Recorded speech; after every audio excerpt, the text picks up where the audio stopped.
ಆತ್ಮೀಯ ವಿದ್ಯಾರ್ಥಿಗಳೇ, ನಾವಿಂದು 9ನೇ ತರಗತಿಯ ಇತಿಹಾಸ ವಿಭಾಗದ ಮೊದಲ ಅಧ್ಯಾಯವಾದ ಕ್ರೈಸ್ತ ಧರ್ಮ ಮತ್ತು ಇಸ್ಲಾಂ ಧರ್ಮಗಳು ಎಂಬ ಅಧ್ಯಾಯವನ್ನು ನೋಡೋಣ.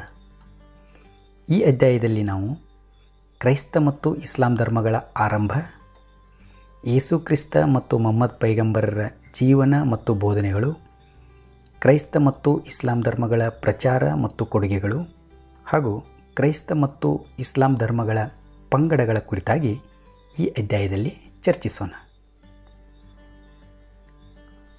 ಆತ್ಮೀಯ ವಿದ್ಯಾರ್ಥಿಗಳೇ, ಪ್ರಪಂಚದ ಚರಿತ್ರೆಯಲ್ಲಿ ಪುರಾತನ ಕಾಲದಿಂದ ಹಲವಾರು ಧರ್ಮಗಳ ಹುಟ್ಟು ಹಾಗೂ ಬೆಳವಣಿಗೆಗಳನ್ನು ಕಾಣುತ್ತೇವೆ.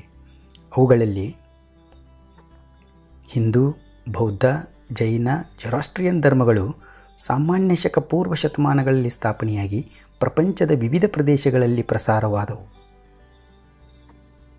ಇಸ್ಲಾಂ ಮತ್ತು ಕ್ರೈಸ್ತ ಧರ್ಮಗಳು ಸಾಮಾನ್ಯ ಶಕ 1ನೇ ಶತಮಾನದ ನಂತರ ಸ್ಥಾಪನೆಯಾದರೂ ಇಂದು ವಿಶ್ವದ ಪ್ರಮುಖ ಧರ್ಮಗಳಾಗಿವೆ. ಇವೆರಡೂ ಧರ್ಮಗಳು ಮಧ್ಯ ಏಷ್ಯಾದಲ್ಲಿ ಜನ್ಮ ತಾಳಿ ನಂತರ ಪ್ರಪಂಚದಾದ್ಯಂತ ಹರಡಿದವು. ಮಧ್ಯ ಏಷ್ಯಾದ ಜನಾಂಗವನ್ನು ಸೆಮೆಟಿಕ್ ಜನಾಂಗವೆಂದು ಪರಿಗಣಿಸಲಾಗಿದ್ದು, ಇದೇ ಕಾರಣವಾಗಿ ಇವೆರಡೂ ಧರ್ಮಗಳನ್ನು ಸೆಮೆಟಿಕ್ ಧರ್ಮಗಳೆಂದು ಪರಿಗಣಿಸಲಾಗಿದೆ. ವಿದ್ಯಾರ್ಥಿಗಳೇ, ಮೊದಲಿಗೆ ನಾವು ಕ್ರೈಸ್ತ ಧರ್ಮದ ಕುರಿತು ವಿವರವಾಗಿ ಅಭ್ಯಸಿಸೋಣ. ಕ್ರೈಸ್ತ ಧರ್ಮವು ಸಾಮಾನ್ಯ ಶಕ 1ನೇ ಶತಮಾನದ ಆರಂಭದಲ್ಲಿ ರೋಮನ್ ಸಾಮ್ರಾಜ್ಯದ ಆಡಳಿತಕ್ಕೆ ಒಳಗಾಗಿದ್ದ ಪ್ಯಾಲೆಸ್ತೈನ್ ಪ್ರಾಂತ್ಯದ ನಜರತ್ನಲ್ಲಿ ಸ್ಥಾಪನೆಯಾಯಿತು. ಇದರ ಸ್ಥಾಪಕರು ಜೀಸಸ್ ಕ್ರಿಸ್ತರು. ಕ್ರೈಸ್ತ ಧರ್ಮ ಸ್ಥಾಪನೆಗೆ ಮುಂಚೆ ಪ್ಯಾಲೆಸ್ತೈನ್ ಪ್ರಾಂತ್ಯದಲ್ಲಿ ನೆಲೆಸಿದ್ದಂಥ ಯಹೂದಿಗಳು ಸಾಕಷ್ಟು ಮೂಢನಂಬಿಕೆಗಳಿಗೆ ಮತ್ತು ರೋಮನ್ ಸಾಮ್ರಾಜ್ಯದ ದುರಾಡಳಿತಕ್ಕೆ ಒಳಗಾಗಿ ಅನೇಕ ಕಷ್ಟಗಳಿಗೆ ಗುರಿಯಾಗಿದ್ದರು. ಇಂತಹ ಸಂದರ್ಭದಲ್ಲಿ ಜೀಸಸ್ ಕ್ರಿಸ್ತರ ಜನನವಾಗಿ ಧರ್ಮ ಸ್ಥಾಪನೆಯಾಯಿತು. ವಿದ್ಯಾರ್ಥಿಗಳೇ, ನಾವೀಗ ಯೇಸು ಕ್ರಿಸ್ತರ ಜೀವನ ಮತ್ತು ಬೋಧನೆಗಳ ಕುರಿತು ಅಭ್ಯಸಿಸೋಣ. ಯೇಸು ಕ್ರಿಸ್ತರ ಬಾಲ್ಯದ ಬಗ್ಗೆ ಹೆಚ್ಚಿನ ಸಂಗತಿಗಳು ಲಭ್ಯವಾಗಿಲ್ಲ. ಆದರೆ ಲಭ್ಯವಿರುವ ಮಾಹಿತಿಗಳ ಆಧಾರದ ಮೇಲೆ ಸಾಮಾನ್ಯ ಶಕ 1ನೇ ಶತಮಾನದಲ್ಲಿ ಜೆರುಸಲೇಮ್ ಬಳಿಯ ಬೆತ್ಲೆಹ್ಯಾಮ್ನಲ್ಲಿ ಯೇಸು ಕ್ರಿಸ್ತರ ಜನನವಾಯಿತು. ಮೇರಿ ಮತ್ತು ಜೋಸೆಫ್ ದಂಪತಿಗಳ ಮಗನಾಗಿ ಬಡ ಕುಟುಂಬವೊಂದರಲ್ಲಿ ಯೇಸು ಕ್ರಿಸ್ತರು ಜನಿಸಿದರು. ಇವರಿಗೆ ಬಾಲ್ಯದಲ್ಲಿ ವ್ಯವಸ್ಥಿತವಾದ ವಿದ್ಯಾಭ್ಯಾಸ ಸಿಗಲಿಲ್ಲ. ಆದರೂ ತನ್ನ ಅಸಾಧಾರಣ ಗ್ರಹಣ ಶಕ್ತಿ ಮತ್ತು ಬುದ್ಧಿವಂತಿಕೆಯಿಂದ ಅಪಾರವಾದ ಧಾರ್ಮಿಕ ಜ್ಞಾನವನ್ನು ಹೊಂದಿ ಯಹೂದಿಗಳ ಧರ್ಮಗ್ರಂಥಗಳನ್ನು ತತ್ವಗಳನ್ನು ಸರಳವಾಗಿ ವಿವರಿಸಿ ಅಚ್ಚರಿಗೊಳಿಸಿದರು. ಜೀಸಸರು ತನ್ನ 30ನೆಯ ವಯಸ್ಸಿನಲ್ಲಿ ಜಾನ್ ಬ್ಯಾಪ್ಟಿಸ್ಟ್ ಎಂಬುವರ ಪ್ರಭಾವಕ್ಕೆ ಒಳಗಾಗಿ ಅವರಿಂದ ದೀಕ್ಷಾಸ್ನಾನ ಪಡೆದರು. ದೀಕ್ಷೆಯನ್ನು ನೀಡಿದ ಜಾನ್ ಜೀಸಸರನ್ನು ಮಸೀಹ ಅಥವಾ ಮಹಾರಕ್ಷಕ ಎಂದು ಕರೆದ. ದೀಕ್ಷೆಯ ಸ್ವೀಕಾರದ ನಂತರ ಕಷ್ಟದಲ್ಲಿದ್ದ ಜನರಿಗೆ ದಿವ್ಯ ಜ್ಞಾನವನ್ನು ಬೋಧಿಸಿ ಅವರಿಗೆ ಮಾನಸಿಕ ನೆಮ್ಮದಿಯನ್ನು ತಂದುಕೊಡುತ್ತಿದ್ದರು. ದಿನೇ ದಿನೇ ಜೀಸಸರ ಸೇವಾ ಮನೋಭಾವನೆಗಳು ಮತ್ತು ಅನುಕಂಪಗಳು ಎಲ್ಲ ವರ್ಗಗಳನ್ನು ಆಕರ್ಷಿಸಿ ಜನಪ್ರಿಯವಾದವು. ಕ್ರಮೇಣ ಅವರು ಜನರ ದೃಷ್ಟಿಯಲ್ಲಿ ರಕ್ಷಕನಾಗಿ ದೈವತ್ವದ ಸ್ಥಾನ ಹೊಂದಲಾರಂಭಿಸಿದರು. ಇದನ್ನು ಯಹೂದಿಯರಲ್ಲಿದ್ದ ಸಂಪ್ರದಾಯ ವರ್ಗ ವಿರೋಧಿಸಿತು.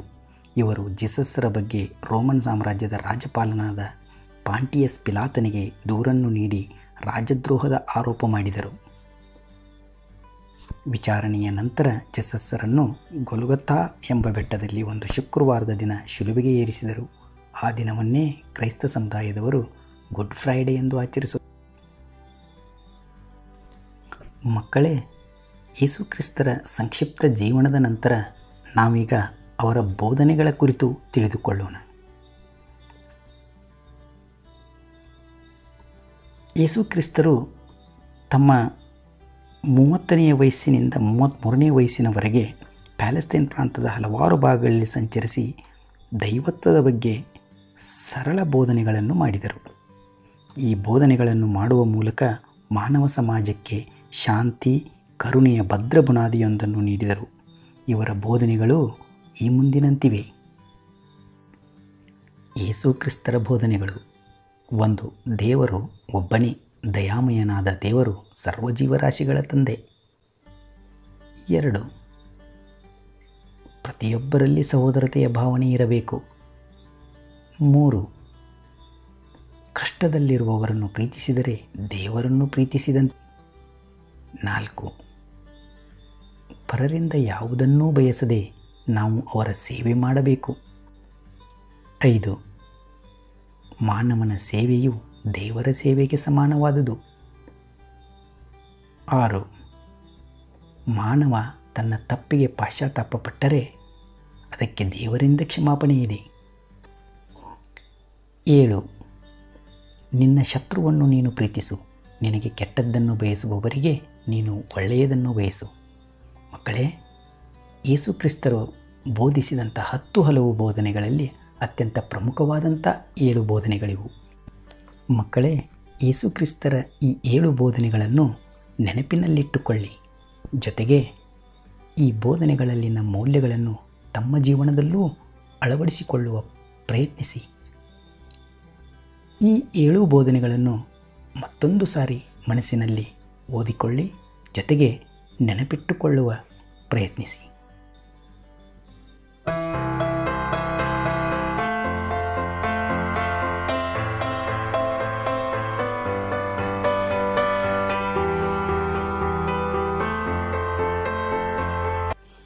ವಿದ್ಯಾರ್ಥಿಗಳೇ, ನಾವಿನ್ನು ಕ್ರೈಸ್ತ ಧರ್ಮ ಹೇಗೆ ಪ್ರಸಾರಗೊಂಡಿತು ಎಂಬುದನ್ನು ನೋಡೋಣ.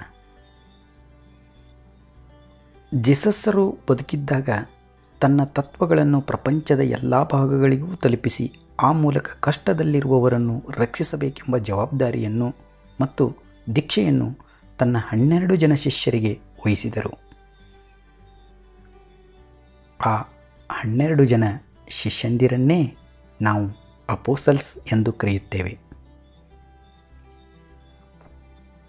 ಇವರಲ್ಲಿ ಸಂತ ಪೀಟರ್ನು ಅತಿ ಪ್ರಮುಖನಾಗಿದ್ದು, ರೋಮ್ಗೆ ತೆರಳಿ ಚರ್ಚ್ ಸ್ಥಾಪಿಸಿ ಪ್ರಪಂಚದಾದ್ಯಂತ ಧರ್ಮ ಪ್ರಚಾರಕರನ್ನು ಕಳುಹಿಸಿ ಕ್ರೈಸ್ತ ಧರ್ಮದ ಸುವಾರ್ತೆಗಳ ಪ್ರಚಾರ ಆರಂಭಿಸಿದನು. ಈ ಚರ್ಚ್ ಇಂದು ಇಡೀ ಪ್ರಪಂಚದ ಕ್ಯಾಥೋಲಿಕ್ ಸಮುದಾಯದವರ ಪ್ರಮುಖ ಕೇಂದ್ರವಾಗಿದೆ. ಪ್ರಾರಂಭದಲ್ಲಿ ರೋಮನ್ ಚಕ್ರವರ್ತಿಗಳು ಕ್ರೈಸ್ತ ಧರ್ಮದ ಪ್ರಚಾರಕ್ಕೆ ಅಡ್ಡಿಪಡಿಸಲಿಲ್ಲ. ಇದರಿಂದ ರೋಮನ್ ಸಾಮ್ರಾಜ್ಯದಾದ್ಯಂತ ತ್ವರಿತವಾಗಿ ಧರ್ಮ ಹರಡಿತು. ಆದರೆ 1ನೇ ಶತಮಾನದ ನಂತರ ಕ್ರಮೇಣ ರೋಮನ್ ಚಕ್ರವರ್ತಿಗಳು ಪ್ರಚಾರಕರಿಗೆ ಹಿಂಸೆ ನೀಡಲಾರಂಭಿಸಿ ಧರ್ಮ ಪ್ರಚಾರಕ್ಕೆ ಅಡ್ಡಿಪಡಿಸಿದರು. ಇದನ್ನು ಲೆಕ್ಕಿಸದೆ ಪ್ರಚಾರಕರು ತಮ್ಮ ಕಾರ್ಯವೈಖರಿಯನ್ನು ಮುಂದುವರಿಸಿದರು. ನಂತರ 4ನೇ ಶತಮಾನದಲ್ಲಿ ಅಧಿಕಾರಕ್ಕೆ ಬಂದ ಕಾನ್ಸ್ಟಂಟೈನ್ ಸಾಮಾನ್ಯ ಶಕ 313ರಲ್ಲಿ ಕ್ರೈಸ್ತ ಧರ್ಮವನ್ನು ರಾಜಧರ್ಮವನ್ನಾಗಿ ಸ್ವೀಕರಿಸಿದನು. ಅಂದಿನಿಂದ ಈ ಧರ್ಮ ರಾಜ್ಯಾಧಿಕಾರದ ಬೆಂಬಲವನ್ನು ಪಡೆದು ರೋಮ್, ಗ್ರೀಕ್, ಮೆಸಿಡೋನಿಯಾ, ಏಷ್ಯಾ ಮೈನರ್ಗಳಲ್ಲಿ ಹರಡಲಾರಂಭಿಸಿತು. ರೋಮನ್ ಚರ್ಚ್ ಹಾಗೂ ಮತ ಪ್ರಚಾರಕರು ನಡೆಸಿದ ಮತಾಂತರದಿಂದ ಹೆಚ್ಚಿನ ಪ್ರಚಾರ ಪಡೆಯಿತು. ಮಕ್ಕಳೇ, ಕ್ರೈಸ್ತ ಧರ್ಮದ ಪವಿತ್ರ ಗ್ರಂಥ ಬೈಬಲ್ ಆಗಿದೆ. ಮಕ್ಕಳೇ, ನಾವೀಗ ಕ್ರೈಸ್ತ ಧರ್ಮದ ಕೊಡುಗೆಗಳೇನು ಎಂಬುದನ್ನು ತಿಳಿದುಕೊಳ್ಳೋಣ. ಕ್ರೈಸ್ತ ಧರ್ಮ ಪ್ರಪಂಚಕ್ಕೆ ಶಾಂತಿ ಮತ್ತು ಸಹೋದರತ್ವ ತತ್ವಗಳನ್ನು ನೀಡಿದೆ. ಹಾಗೆಯೇ ಚರ್ಚ್ಗಳು ಹಾಗೂ ಕೆಲವು ಧರ್ಮ ಪ್ರಚಾರಕರು ಶಿಕ್ಷಣ ಕೇಂದ್ರಗಳನ್ನು ಸ್ಥಾಪಿಸಿ ಶಿಕ್ಷಣದ ಬೆಳವಣಿಗೆಗೆ ಕಾರಣರಾದರು. ಹಾಗೆಯೇ ಕ್ರೈಸ್ತ ಧರ್ಮದ ಮತ್ತೊಂದು ಪ್ರಮುಖ ಕೊಡುಗೆ, ಕ್ರೈಸ್ತ ಧರ್ಮವು ಕಟ್ಟಡಗಳ ನಿರ್ಮಾಣ ವಿನ್ಯಾಸಕ್ಕೆ ಗೋಥಿಕ್ ಶೈಲಿಯನ್ನು ಪ್ರಪಂಚಕ್ಕೆ ಪರಿಚಯಿಸಿತು. ಕ್ರೈಸ್ತ ಧರ್ಮ ಪ್ರಚಾರಕರು ವೈದ್ಯಕೀಯ ಸೇವೆಗಳನ್ನು ಪ್ರಪಂಚದಾದ್ಯಂತ ವಿಸ್ತರಿಸಿದರು. ಸ್ತ್ರೀಯರು ಮತ್ತು ದುರ್ಬಲ ಸಮುದಾಯಗಳಿಗೆ ಶಿಕ್ಷಣವನ್ನು ನೀಡಿದ್ದರಿಂದ ಗುಣಾತ್ಮಕ ಸಾಮಾಜಿಕ ಬದಲಾವಣೆಗಳು ಆದವು. ಇದನ್ನೇ ನಾವು ಸಬಲೀಕರಣ ಎಂದು ಕರೆಯುತ್ತೇವೆ ಅಲ್ಲವೇ? ಮಕ್ಕಳೇ, ನಾವೀಗ ಕ್ರೈಸ್ತ ಧರ್ಮದ ಪಂಗಡಗಳ ಕುರಿತಾಗಿ ತಿಳಿದುಕೊಳ್ಳೋಣ. 16ನೇ ಶತಮಾನದವರೆಗೂ ರೋಮನ್ ಕ್ಯಾಥೋಲಿಕ್ಕರ ಹಿಡಿತದಲ್ಲಿದ್ದ ಕ್ರೈಸ್ತ ಧರ್ಮ ಆನಂತರದಲ್ಲಿ ಹೊಸ ಕವಲುಗಳಿಗೆ ಕಾರಣವಾಯಿತು. ಕ್ರಮೇಣ ಜನಸಾಮಾನ್ಯರಿಂದ ಮತ್ತು ಕ್ರೈಸ್ತ ಬೋಧನೆಗಳಿಂದ ದೂರ ಸರಿಯಿತು. ಚರ್ಚ್ಗಳಲ್ಲಿ ಪುರೋಹಿತರು ಮತ್ತು ಭೂಮಾಲೀಕರು ಮೆರೆಯಲಾರಂಭಿಸಿದರು. ಧರ್ಮ ಜನರ ವಿರೋಧಕ್ಕೆ ಗುರಿಯಾಯಿತು. ಈ ಹಿನ್ನೆಲೆಯಲ್ಲಿ ಮಾರ್ಟಿನ್ ಲೂಥರ್ ನೇತೃತ್ವದಲ್ಲಿ ಜರ್ಮನಿಯಲ್ಲಿ ಸುಧಾರಣಾ ಚಳವಳಿ ಪ್ರಾರಂಭವಾಯಿತು. ಪ್ರಾಟೆಸ್ಟಂಟ್ ಎನ್ನುವ ಹೊಸ ಪಂಗಡವು ಸೃಷ್ಟಿಯಾಯಿತು. ಇದರಿಂದ ಕ್ರೈಸ್ತ ಧರ್ಮವು 2 ಪಂಗಡಗಳಾಯಿತು. ಅವುಗಳೆಂದರೆ ಕ್ಯಾಥೋಲಿಕ್ಕರು ಮತ್ತು ಪ್ರೊಟೆಸ್ಟೆಂಟರು. ಭೌಗೋಳಿಕ ಅನ್ವೇಷಣೆ ಮತ್ತು ಆ ಮೂಲಕ ಐರೋಪ್ಯ ಸಾಮ್ರಾಜ್ಯಶಾಹಿ ಶಕ್ತಿ ರಾಷ್ಟ್ರಗಳು ವಿವಿಧ ಭೂಖಂಡಗಳಲ್ಲಿ ತಮ್ಮ ನೆಲೆಗಳನ್ನು ಸ್ಥಾಪಿಸಿಕೊಂಡರು. ಇವರು ಕ್ರಮೇಣ ರಾಜಕೀಯ ಶಕ್ತಿಯಾಗಿ ಬೆಳೆದರು. ತಮ್ಮ ತಮ್ಮ ಅಧಿಕಾರದ ಮುಂದುವರಿಕೆಗಾಗಿ ಕ್ರೈಸ್ತ ಧರ್ಮದ ಪ್ರಚಾರಕರನ್ನು ಬೆಂಬಲಿಸಿದರು. ಈ ಬೆಳವಣಿಗೆಗಳು ಭಾರತವೂ ಸೇರಿದಂತೆ ಅನೇಕ ರಾಷ್ಟ್ರಗಳಲ್ಲಿ ಕ್ರೈಸ್ತ ಧರ್ಮವು ಮತ್ತಷ್ಟು ತೀವ್ರವಾಗಿ ಮತ್ತು ಸಂಘಟಿತವಾಗಿ ಬೆಳೆಯಲು ಕಾರಣವಾದವು. ಹೀಗೆ ಇಂದು ಕ್ರೈಸ್ತ ಧರ್ಮವು ಪ್ರಪಂಚದ ಅತ್ಯಂತ ದೊಡ್ಡ ಧರ್ಮವಾಗಿ, ಹೆಚ್ಚು ಜನರು ಅನುಸರಿಸುತ್ತಿರುವಂಥ ಧರ್ಮವಾಗಿ, ಪ್ರಪಂಚದ ಬಹುತೇಕ ಭಾಗಗಳಲ್ಲಿ ಹರಡಿಕೊಂಡಿರುವ ಧರ್ಮವಾಗಿದೆ. ಮಕ್ಕಳೇ, ಇಲ್ಲಿಯವರೆಗೂ ನಾವು ಕ್ರೈಸ್ತ ಧರ್ಮದ ಕುರಿತಾಗಿ ತಿಳಿದುಕೊಂಡೆವು. ಮುಂದಿನ ಭಾಗದಲ್ಲಿ ಇಸ್ಲಾಂ ಧರ್ಮದ ಕುರಿತಾಗಿ ತಿಳಿದುಕೊಳ್ಳೋಣ.